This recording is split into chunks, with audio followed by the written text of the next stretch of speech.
Guys, welcome back. This is my third time trying this video. This last time my video disappeared. It said there was an error, so I'm going to try this again. Today I'm going to just talk about why I chose watercolor as my primary medium. That was requested by one of my subscribers by the name of Magdalena French. So thank you, Magdalena, for the question. And I will tell you why watercolor. My sister is married to a family of artists, one of them very well known, her father-in-law, who passed away back in the late 90s, I believe. His name is Arthur Lehman. And his last name is spelled Lehmann. You can find him online. He used to do egg tempera painting, was his primary source medium of, that he liked. And he's beginning to show up in museums all over the country at this point. They have donated most of all of his paintings to museums. And he actually worked with Diego Rivera at the Detroit Institute of Arts with a lot of his murals. He started out mixing paints and then he helped him with paintings, and they were huge, so he needed help with them, and he was directed by Diego Rivera. So he was basically under his tutelage for a long time, and he is becoming very well known now after death. While he was alive, he wouldn't show anyone his paintings. There were very few that he would let anyone see, and they found so many in closets with shoes shoved up against them and stuff. And now they're sitting in museums, which is pretty amazing. So, and he's not even here to know it.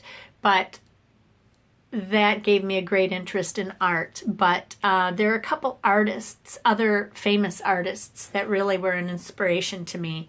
John Singer Sargent is one, and a lot of people know of him as a portrait artist.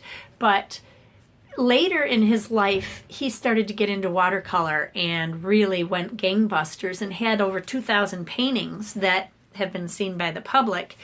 And his work is absolutely amazing to me. I loved the way that he was able to use white, and he used the white of the paper so wonderfully. I'll show you some of his paintings here that just floor me. This is one that absolutely floors me.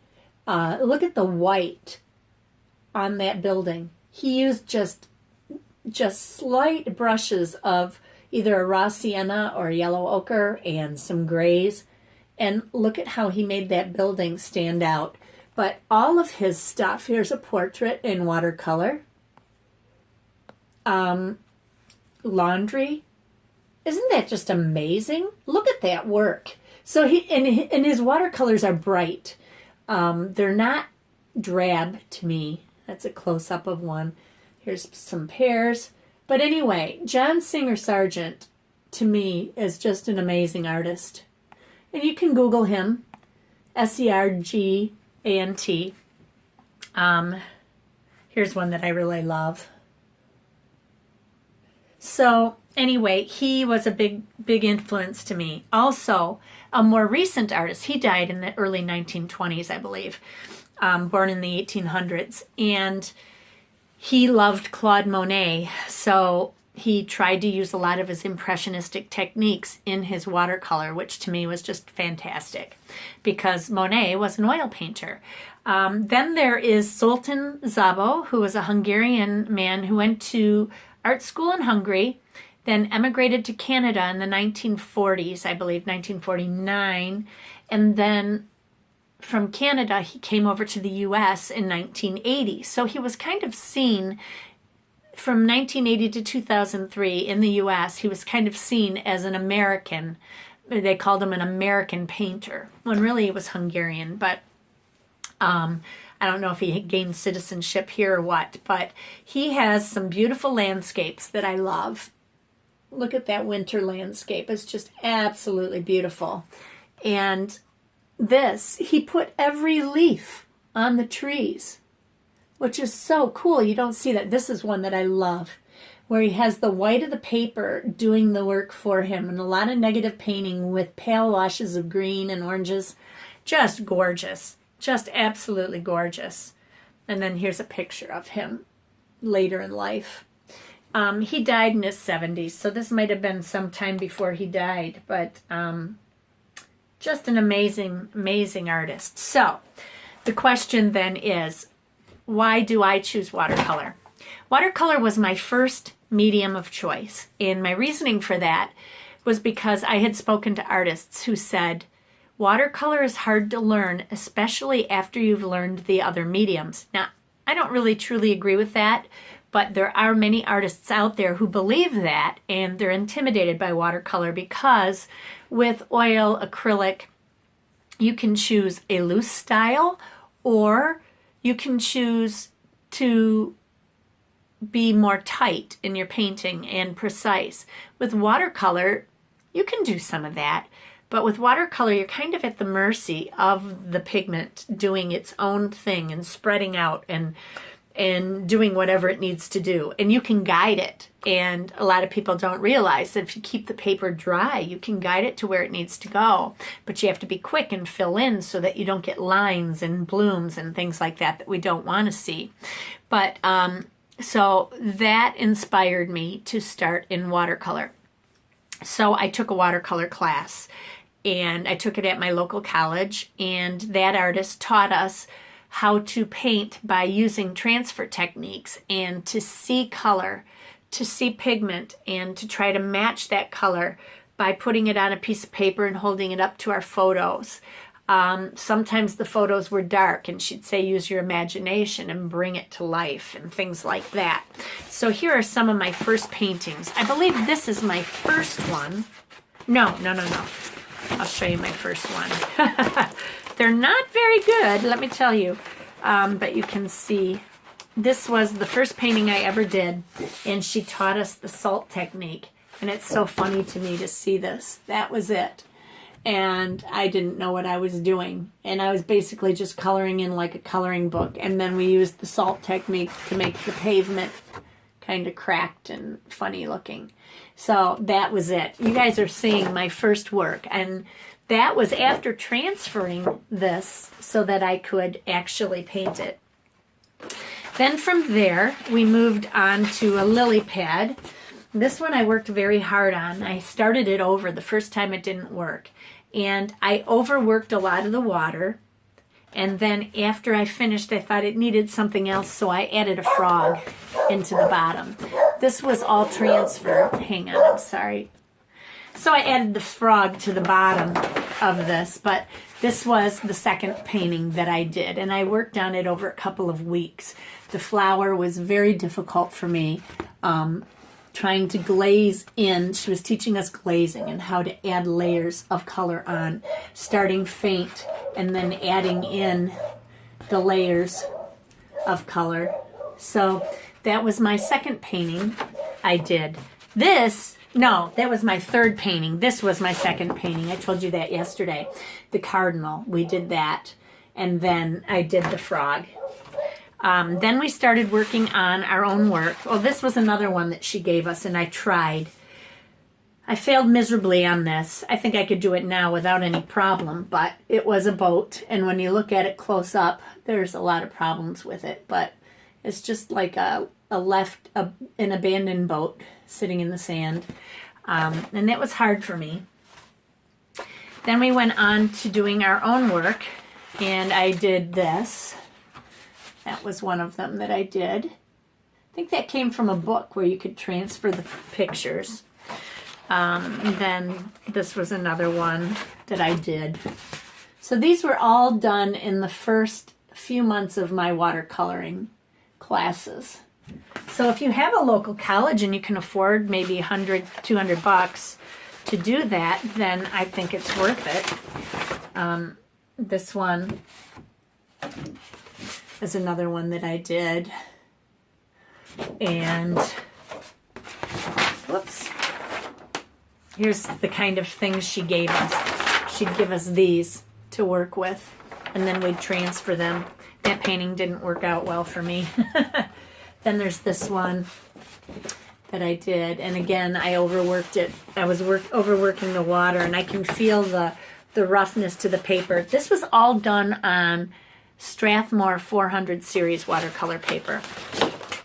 Then this is one that I did on my own. That didn't turn out very well. Here's another thing. I was trying to do something on my own and trying to do a weird technique here. And it didn't quite turn out as I had hoped. And this one I incorporated pen into some flowers. And then this one was more of a pen and watercolor one from a photo on Google. I was working on perspective there. 1 point perspective. And that's about it. There's a bird. So those were some of the first ones I did. Then later I decided to get into the cold press ground thing and put that on canvas, and then watercolor painted this on canvas. Then afterwards I put a wax medium over it, so you can put a wet rag over it and you're not going to smear anything. It still scares me a little bit, but that's how it works. So anyway, those were some of my first paintings. So why did I get into watercolor besides the fact that people were telling me I should? I thought, though, if I had learned the medium first, then I could get that down, and then learning the other mediums would be easy, because you can work opaquely and you can cover things up if you're making mistakes. One of the other reasons was that it was fairly inexpensive to get into, to buy a pad of paper, like Strathmore cellulose wood pulp paper, 400 series paper, and then a set of watercolors, Cotman, you know. I think that's what I started with. I started with Winsor Newton Cotman colors, and then I moved into some Van Gogh and quickly changed over to some Winsor Newton artist colors. Then my teacher was telling us about how she used Daniel Smith. That's when I started buying Daniel Smith colors. I'd buy them 2 or 3 at a time. That was all I could afford. And now I've got a huge bin of them, and I just replace them from time to time. Some of the colors I buy, I find out that are unnecessary. Like in my palette that I made, the DIY palette that I have here, there's so many colors in here, so many reds. I hardly use some of these reds. So many greens, and I only use a few of those. And same with the blues. So eventually I'm going to let those run out, and then I'm going to try new colors and see if there's some other color that I like. Maybe some cool burgundy color or some real wild colors. But a lot of those are unnecessary. I have like 3 different turquoises that a phthalo turquoise, an ultramarine turquoise, a Winsor Newton turquoise. Then I have another turquoise. So they're unnecessary. But anyway, they can be inexpensive. I spent a lot on those. They're very portable. That's another reason I got into it. I can take it anywhere. You know, I can paint on my lap. I can paint in a restaurant. I can paint in an airport. I can paint on the street. It doesn't matter where I go. It is so quick and easy to clean up, throw in my little bag here, and be on my way. Or my portable, my En Plein Air Pro easel that I haven't had a chance to use yet, and I can't wait to use, but it's just too cold right now. Another big reason that I chose watercolor is that it's beautiful. And every artist who paints in watercolor, you can almost see their signature. It's like a fingerprint. You gain your own style, and it's like a fingerprint to me. It can be very ethereal and misty, and when you're doing your wet and wet washes and you're starting out with a very pale value, and then you increase your values and bring things forward into the foreground of a landscape. Oh, that gets me. I love that. I absolutely love it. Now, my husband doesn't like the pale, misty look. He likes tight, hard lines like you can get in oil painting or acrylic or whatever. So when I do paint real bright paintings, he likes them. But then others he doesn't like, and he'll say, that's not for me. So I like that it's different from artist to artist. I usually don't paint in real pale values. I love to get a big pop of color. I love color, as you can see all around me, and the color of my room. It's an easy cleanup. That's another thing. If you do go into public, if you go into a public restaurant, all restaurants are public usually. If you go into a public building, you can pull your watercolor out and you're not going to have somebody saying, oh, you can't do that in here, the smell, the odor, oh my gosh, it's that paint thinner, the oil paint, blah, blah, blah, it's going to get everywhere. That kind of thing. When you can have something like this portable painter that I can just set on my knee like this and paint and it's going to be fine. That kind of thing is just great to me. You know, I love that. That there's very few supplies that are necessary. You've got your little palette and all you need are a couple paintbrushes, maybe a number 8 round and a small round, like a 4 or something. And you're all set to go. I find that it's challenging, and that's another thing, because you have to let go, especially when you're doing wet and wet. You have no idea how your painting is going to turn out. You're leaving that at the mercy of the water and the pigment, where it's going to flow to and how it's going to merge together and everything. And there's certain colors you can learn that they don't spread out as freely as others, and then others that spread out, so that when you put them together you can get these really cool bursts of color and then spreading out of color, and it's just so challenging and cool to me. I love that. Or you can paint wet into dry, a wet brush onto dry paper, and you get a nice fine tight crisp line. So there's so many options with it, and I like that. And it's not as messy as other mediums. Like I said, with the cleanup, you're talking about soap and water to clean your brushes. And I don't do that enough. I just rinse them in water. But that's an awesome thing. And there's no solvents involved. And my asthma can tolerate it. And when I travel, it's just so easy to throw it in a little bag. When I take my oil painting supplies, it's a huge pull cart that I take with my pochade box and all my paints, and then I need my Murphy's oil soap to clean my brushes, because I use water mixable oils or water soluble oils or whatever. So basically that is why I chose watercolor. Now I do oil paint. I do acrylic paint. I do pastel painting. You can see a couple of my first videos are on pastel painting, and that was my focus at the time. But then I kind of got away from the pastel painting and started getting back into watercolor because I was having problems with my pastel setup. So that was the big reason I stopped. But now coming back into watercolor, I just feel so at home. And every time I venture off into another medium, I always come back to watercolor, because it's just where my heart is. And I think you feel it. And if you don't feel it in watercolor, but you love painting, try a different medium. There's so many options out there for you. But I think watercolor, the challenge of it is just so much fun. And the fact that you can make them into mixed media, you can use watercolor with pastel, you can use watercolor with paint, markers, whatever, and you can do these mixed medium type artworks that are so cool. There's so many options. So that is the answer to your question, Magdalena French, and I hope you enjoyed it. And everybody have a terrific day. If you like this video, please give me a thumbs up and subscribe, and comment down below and let me know why you like watercolor, why you chose watercolor. I would really love to hear it. And so have a great day and be kind to people. Bye-bye.